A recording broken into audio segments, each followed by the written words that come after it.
မင်္ဂလာပါခလေးလေးတို့ရေမမတို့ရဲ့ CMS Story Channel လေးကနေကြိုဆိုလိုက်ပါတယ်ဒီနေ့မှာခလေးလေးတို့အတွက်မမပြပြပေးမယ့်ပုံမြင်လေးဟာနီနီလေးဆိုတဲ့ပုံမြင်လေးပဲဖြစ်ပါတယ်ကဲဒါဆိုရင်ပုံမြင်လေးကိုစလိုက်ကြမယ်နော်ရှေးအခါကမိန်းကလေးတစ်ယောက်ရှိတယ်မိန်းကလေးဟာတောဆန်နာအိမ်လေးတိမ်မှာမိဘတွေနဲ့တူနေကြတဲ့ကွယ်ဒီနေ့ကျတော့သူ့အမေဟာအနီရောင်အင်ကြီးစားတစဈေးရဝင်လာခဲ့တာပေါ့ပြီးတော့သူ့သမီးလေးအတွက်အင်ကြီးချုပ်ပေးတယ်အဲ့ဒီအင်ကြီးအနီလေးကိုဝင်းလိုက်တဲ့ခါမှာတိတ်ကိုလှသွားတာပေါ့ကွယ်ဒါကြောင့်သူ့အမေဟာသူ့သမီးနဲ့လိုက်တဲ့အနီရောင်လေးကိုချုပ်ပေးတာပေါ့မိန်းကလေးရဲ့နာမည်ကလေနီနီတဲ့မိန်းကလေးရဲ့ဖေဟာအိမ်မှာကတ်တယ်မရှိဘူးအမဲလိုက်နေလေးရှိတယ်ဒီနေ့ကျတော့နီနီကမမေသမီးအင်ကြီးအသက်လေးဝစ်ပြီးဖွားဖွားစီကိုတွားလိုက်ခြင်းနဲ့လို့ပြောတဲ့ကွယ်နီနီရဲ့အဖွားဟာတောအုပ်ရဲ့တစ်ဖက်ဆုံးမှာတဲကလေးနဲ့နေရကို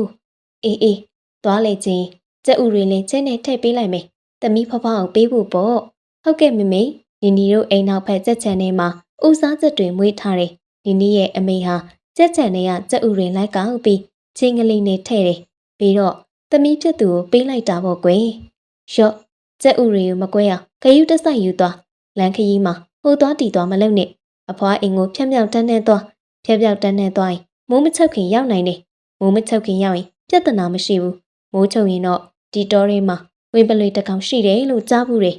နီနီဟာအမေစီကကြက်ဥချင်းကိုလှမ်းယူလိုက်တယ်ဒီတော့ကသမီးမကြဖြစ်ပြီးအဖွားစီကိုသွားနေကြပဲတခါမှဝင်းပလွေမတွေ့ဘူးပါဘူးဒီတောထဲမှာဝင်းပလွေရှိတယ်လို့မမေကိုဘသူကပြောတယ်လဲမမေတွေ့ဘူးလို့လားနီနီဟာဒီလိုမေးလိုက်ပါတယ်ငါတော့မတွေ့ဘူးပါဘူးဟဲ့နင့်အဖေပြောတယ်ကြားဘူးတာပဲကဲဘာပဲဖြစ်ဖြစ်မြင်မြင်သွားဟိုငေးဒီငေးလုံမနေနဲ့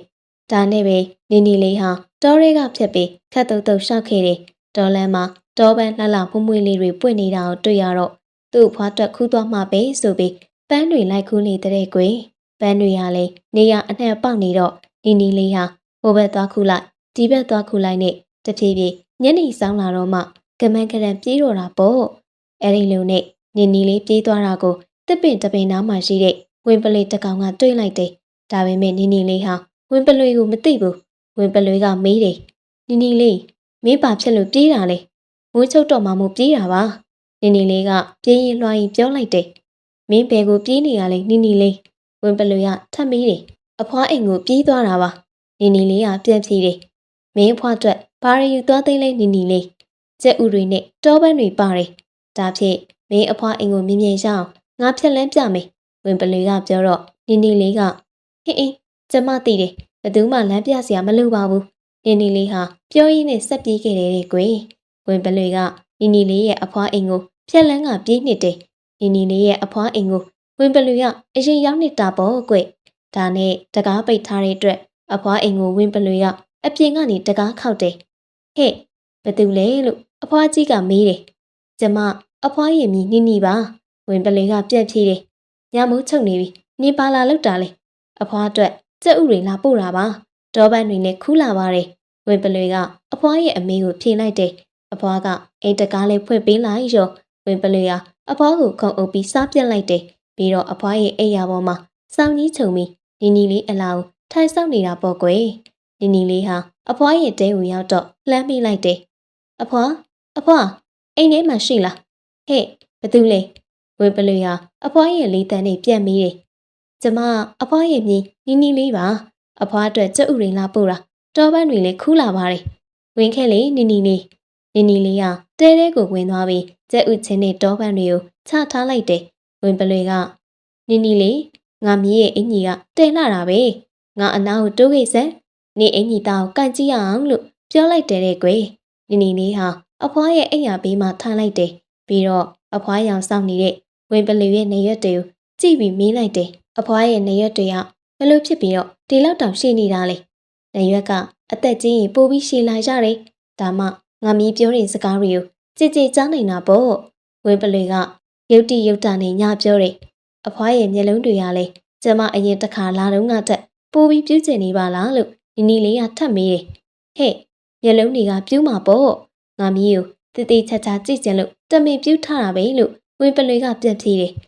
ဒါမဲ့အဖွားရဲ့ပါဇက်တွေကလည်းခါတိုင်းနဲ့မတူပဲ ကျေလိုက်တာ